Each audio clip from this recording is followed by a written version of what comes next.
Mga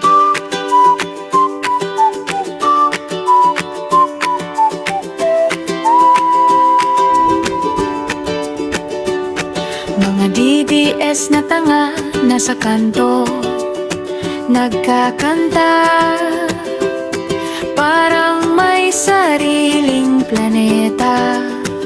Walang pake kahit mali na. Mga bobo nga mangmang sa usapan, laging sablay, para bang laging lasing, o baka naman may kulang.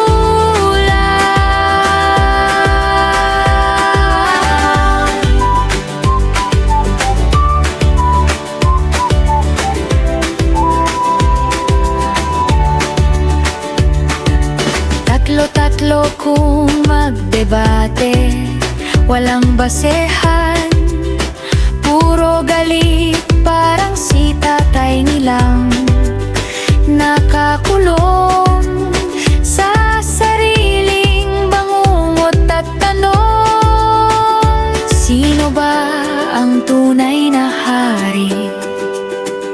Sa gulo, sila'y masaya lagi.